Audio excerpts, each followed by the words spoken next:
All right, hi everyone. This is HPC Notes for quadratic functions. So let's take a look at what a quadratic is. So a quadratic in the math world is just another name for a parabola. Okay, in a parabola we have a few big things to it. So the shape itself is called a parabola. The equation is called a quadratic. So the letters with the numbers in it is called the quadratic, and the parabola is the shape. All right, so we have our line of symmetry. This is the line that goes straight through the turning point of that U and is our mirror line that if we fold it over, we'd get the same thing on both sides. Okay, x-intercepts obviously are going to be where it crosses the x-axis. And what do we know about those and how to find them? We set y equal to 0, meaning they have no height. That's how we find those, and we solve for x. Okay, and then the other ones we have are the y-intercept, if it happens to go through a y, and then that one will be, and if it happens to go through an x for that matter, we'll talk about that later, and a y-intercept you would find by setting x equal to 0, because it's not going left or right, and it will give you the y's that work for that equation. All right, so next thing we want to look at is, so we've talked about the axis of symmetry. We have not talked about the vertex. So the vertex here is going to be a coordinate point called x and y. Okay. The x-intercepts we said are the places where y is set equal to 0, and then we solve for x. Okay, and then y-intercept is where we set x equal to 0 and solve for y. Okay, all right. So underneath x-intercepts is AKA. That just means another way to say if we ever ask you to solve something, this is what we're asking you to do. We're asking you to find the x-intercept. So those are solutions to our problems. If it's a quadratic instead of a picture, then we just switch it out and we ask for the solution, and we're really just asking for the x-intercepts. Okay, not too bad. All right, so domain has to do with x's, and range has to do with y's. So let's do domain first. Okay, so domain means when I am looking at this graph from left to right, okay, so as I'm looking at this graph from left to right, what x's do I think I will find this graph at?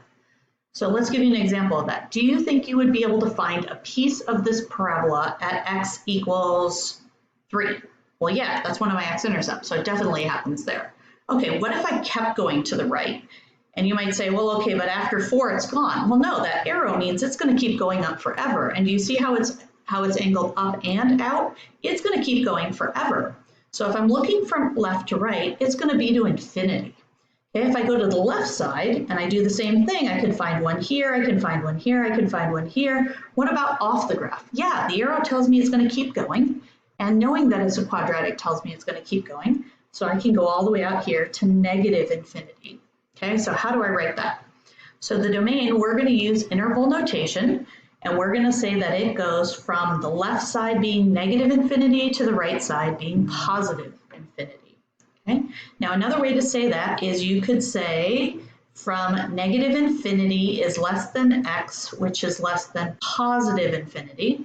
But in interval notation, it kind of just gives us the two endpoints, the lowest point and the highest point, with a comma in between. And then we'll talk in a little bit about when we use parentheses and brackets. Okay. All right, so let's switch over and talk about y's. So in the y's, when we're talking about range, we're doing the exact same thing, but now we're looking at it this way, vertically. So lowest numbers in the y now are down here. And we would say, well, does this go down to a y called -1? Sure, it does, right there. Okay.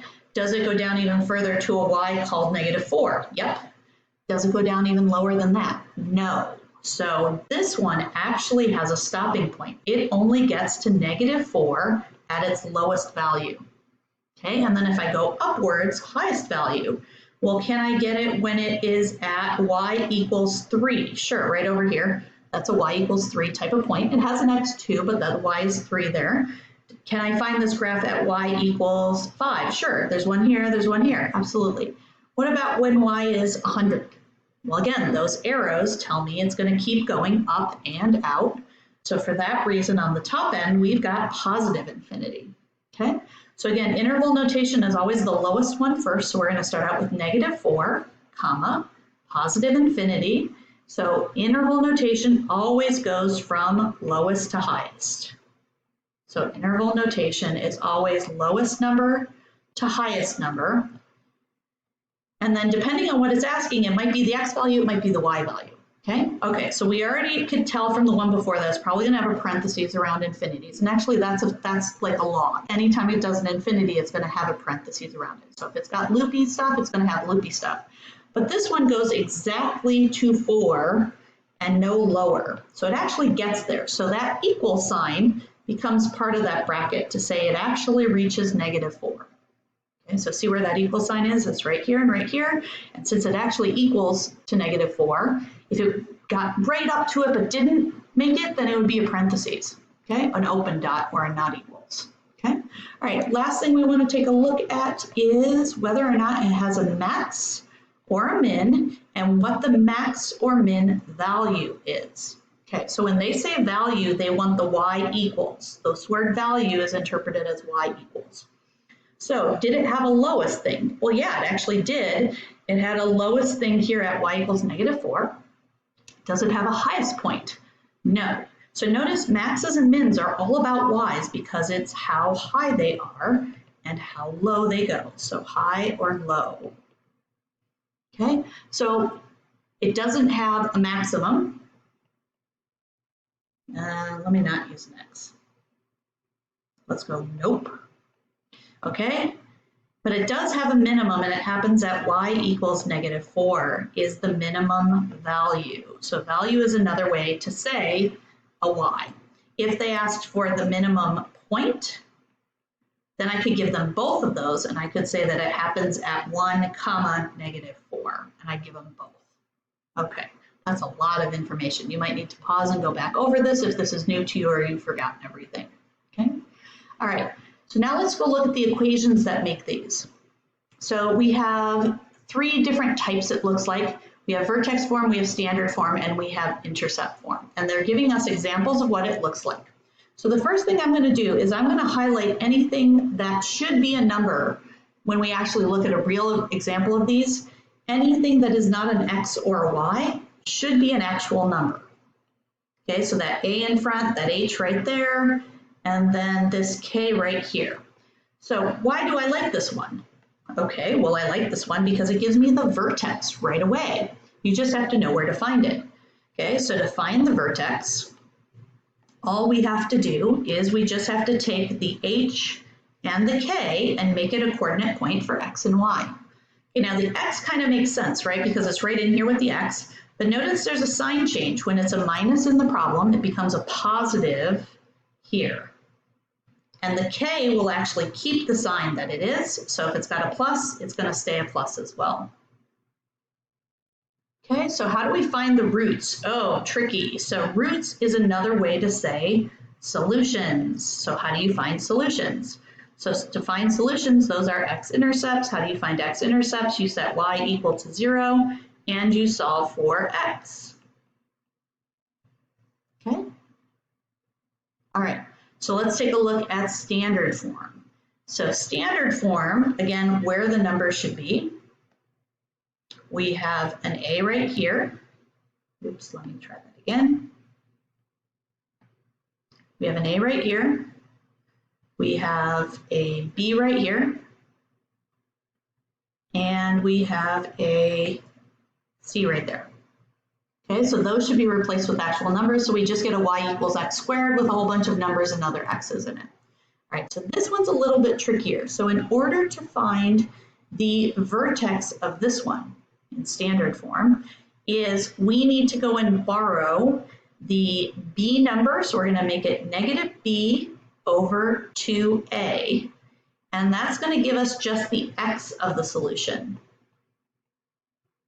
or just the x of the vertex.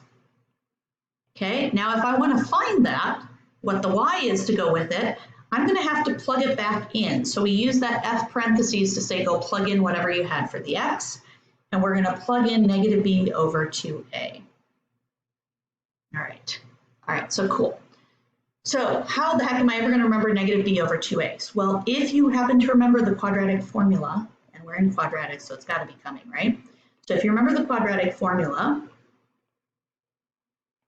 it was x equals negative b plus or minus the square root of b squared minus 4ac all over 2a. Can you see in there where part of this vertex formula? Can you see it? It's right here. This part and this part are what we're using to make the vertex. Okay, so it's always that first part that's not in square roots. That's going to give us the vertex. So how do we find the roots? Well, roots are still considered x-intercepts or solutions. And again, we're going to set y equal to 0 and we're going to try to solve for x. Now in this format, there's lots of ways to solve for x. We could be using quadratic formula for any of these, or we could just be using our good old algebra skills and solving for x, okay?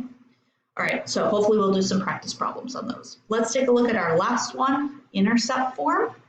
Look at the intercept form. So why is it called intercept form? I know it's going to be crazy, right? It's because it's going to help me find the intercepts of a quadratic formula. So this is usually the factored form where there's one x in one parentheses and another x in another one. There are no factored forms with x squareds in them. So an x squared, like x squared minus 4, you would want to turn it into x plus 2 and x minus 2 to put it into this form. You don't want to leave it with an x squared like the first version of that was. Okay, why does that help us? So let's go highlight the important parts here again. Okay, so we have our a right here. We have p, the letter p, and we have the letter q. Okay, so those are the important parts that should be replaced with numbers instead of the letters. So how do we go about finding the vertex? Well, this one gets a little bit trickier because what they're giving us is they're giving us the x-intercepts, right? So I already know that the solutions are going to be x equals p and x equals q. Right? And how do I know that, right? If I'm going to solve, right, I'm going to set y equal to 0. I'm going to divide a over to the other side, right, which was a 0. So then I'm just going to get x minus p and x minus q. And when we have the special case of it set equal to 0, either this part has to equal 0 and then you can multiply it by anything you want, and the anything you want could be 0 or might not be 0, but because this one's 0, it's going to equal 0. Or I could start here and say, hey, I can figure out what q is to make this 0. And if that's the case, then this one could be, the pink one could be anything at once and it would still equal 0. Okay, so if we get it to this form, we could set them individually equal to 0 and solve for x. Sorry, I said this part wrong. Let's go fix that real quick. I said set y equals to 0 and solve. So if I add p to both sides, I will get x equals p. And on this one, if I had x minus q has to equal 0 and I solve for x, I get x equals q. Right, so that's going to give me my solutions or my roots. So that's another way to say solutions. All right, but how the heck do I get to the vertex from this? Okay, so let me just draw a quick picture for a second here. And let's say we had a parabola that looked like this, and I don't know where it is, and it's got two solutions like this. Okay, what I do know is that halfway between these 2 points has to be the vertex, has to be right here.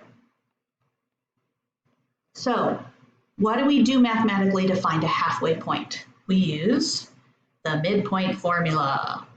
So the midpoint formula is you add your two x's together and divide by 2. Okay, so in this case, to find the vertex, we would take p plus q. Remember that there's a minus there, but we're going to do a sign change because if we go and solve this, this minus turns into just q, into just p and just q. All right, so we're going to do p plus q divided by 2 is going to give us the x value of our vertex. And then guess what? We got to plug it back in again. P plus q over 2 gets plugged back in to give us the y. Okay, so the first one is p plus q over 2. The second one is f of p plus q over 2 to find that midpoint. Okay, So when we're in this form, we get this part first, the intercepts, those are the easy parts. And then to find the vertex, we have to find it using the midpoint formula. Okay, all right, on to our next page. Now we get to do some examples. Yay, let's go do some examples. All right, so first of all, what format is this in? Well, we've got y on one side, and I see we've got x only written down once. So that is our key idea, that this is already in vertex form.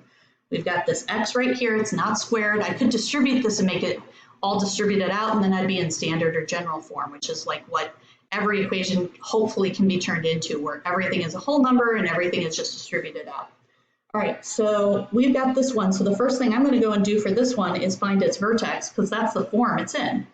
So that means I need the x, which is going to be the opposite of the number in with x, and the regular y. So this is -1, -4 is the vertex. -1, -4 is the vertex.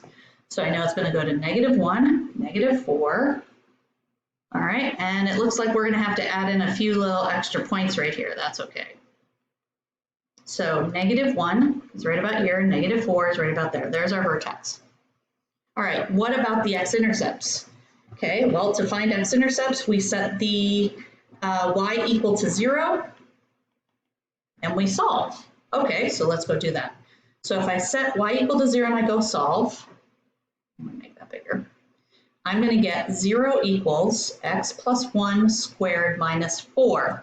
Now my goal is not to distribute this. It already has one x in it. I just want to rip everything else away from it so that I only have x equals left. So the first thing I'm going to move over is the plus 4. So I get 4 equals x plus 1 squared. Unsquare both sides, so that is a square root. So I get a square root of 4 and I get x plus 1. Okay, now anytime that you create a square root from a square, you have to remember to put plus minus in it every single time. When you take out that square and make it into a square root, it's got to have a plus or minus on the outside.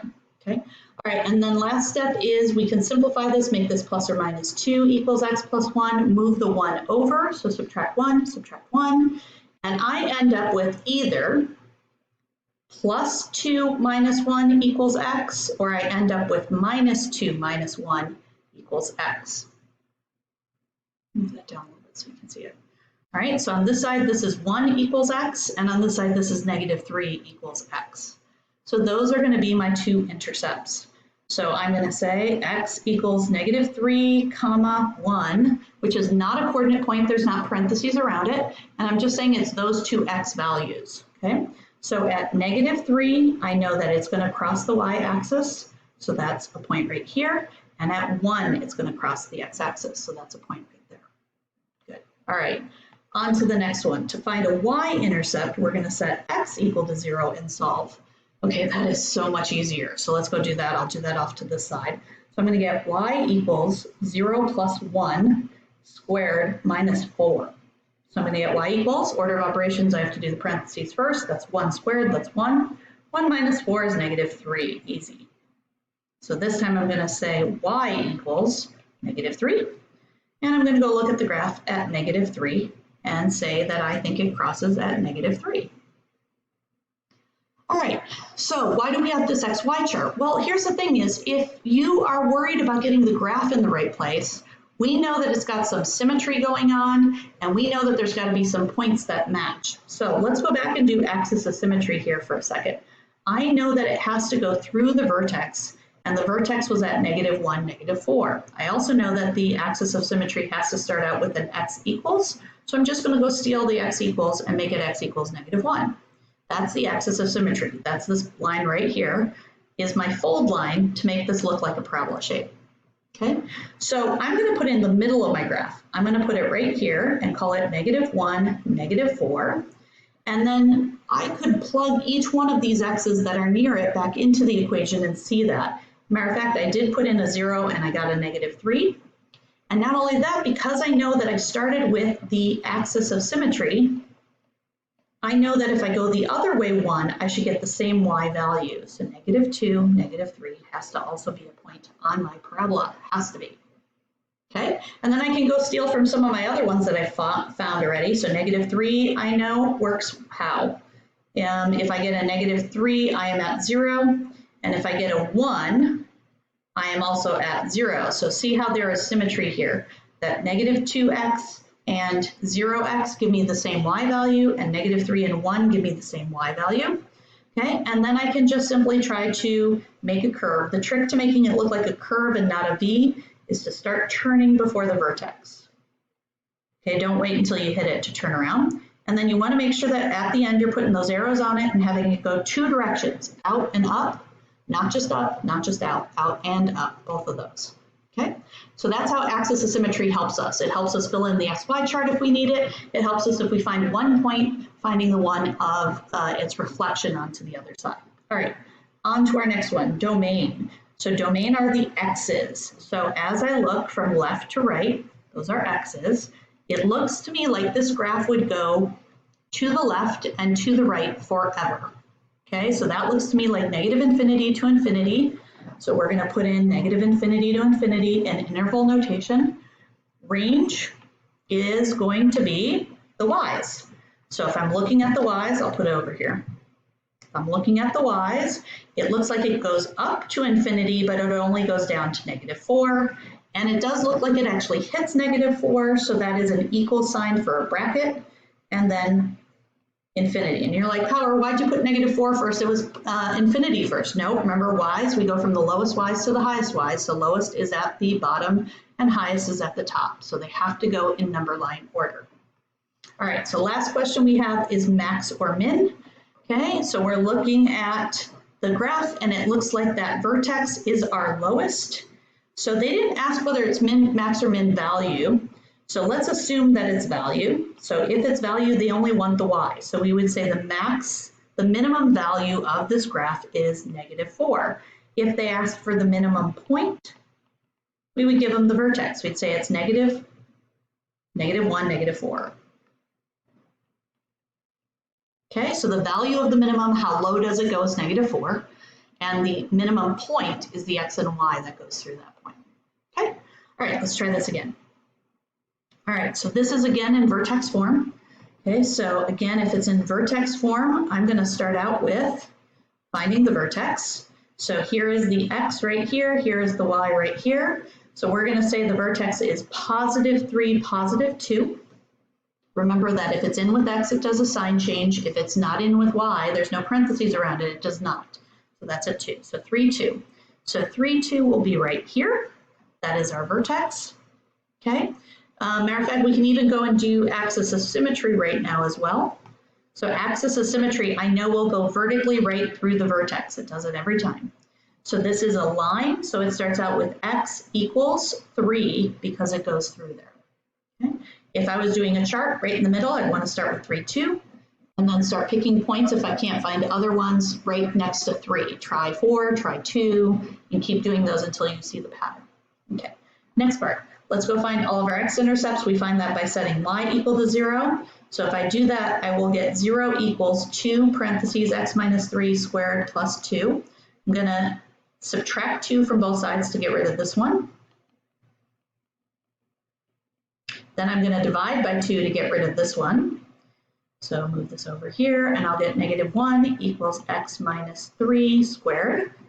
So now I'm going to go and do the square root. So I'm going to do square root of negative 1 plus or minus, uh-oh, sad day. We have imaginary numbers. Imaginary numbers do not belong on graphs, so we do not have any x-intercepts. And we'll take a look at that in a second and figure out why that is. All right, let's go on to y-intercept, set x equal to 0. So if I set x equal to 0, I will get y equals 2 parentheses 0 minus 3 squared plus 2. That's going to be 2, and that negative 3 squared is going to be a 9. So I'm going to get 18 plus 2, or 20. So we're going to get y equals 20. All right, so this obviously does not go up enough. Okay, so we're going to have to pretend that it goes all the way up before it crosses the y. Somewhere up here at, let's see, let's make 20 like here. I know it's not, but that's the closest I can go. Okay, all right, so that means that there's going to be a big old dot right here at 20. All right, so how did I get there? Well, that was a 0 and a 20. Okay, and then let's go and use some of our chart to help us. So if I put a 0 here and I know it's 20, then what I also know is if I go 3 the other way, it should also be 20 because I'm going across that line of symmetry. So I can pick any number that's easy for me to calculate between 0 and 3 and make it my last point. So let's go ahead and do a 1. If I plug in a 1, I will get y equals 2 parentheses 1 minus 3 squared plus 2, which is going to be 2, and then 4 plus 2, which is going to be 10. So that means if I go the other way, 4, nope. Why is it not a 4? Because I'm 2 off of 3. So if I get 2 off of 3, it's a 5, and that's going to be a 10. Okay, so I know that at 5, we're up at 10. So at 5, we're up at 10. And at 1, we're up at 10. And then at 6, we're all the way up here as well at 20.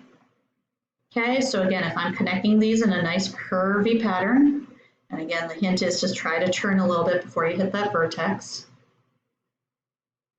And then I'm going to put arrows on the end. Okay, let's go see what else we have to fill in. All right, so looking at the graph for domain. Domain and range are always easier if you can look at a graph. Otherwise, you're struggling looking at this equation going, what are the x's I could use? Are there x's I can't use? What are the y's I'm going to get with those x's I use? Are there any y's I can't get to? Easier to just see where the graph exists and see where those happen. All right, so let's go and look for domain. So domain are x's. So if I'm looking this way at the graph, it does look like it goes everywhere. Might go off my screen, but it definitely goes everywhere. So the domain is negative infinity to infinity. Okay, if I go and I do the y's for range, so the y's for range, I'm going to go this way. And it looks like it goes up forever, but on the downside, it looks like it only makes it down as far as 2 and then stops. So when we put this one in, it's going to start at 2 and go up to infinity. And the 2 is going to get those equal signs because there's a vertex point there. Okay, if it was like an open dot, which you won't see on a parabola anyway, an open dot, you would say a parentheses around that too. All right, last one, let's do maxes and mins.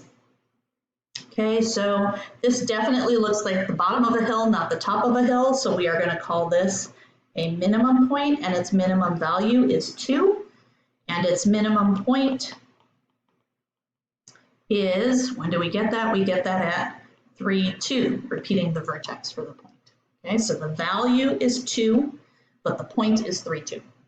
All right, so let's take a look at a few more here.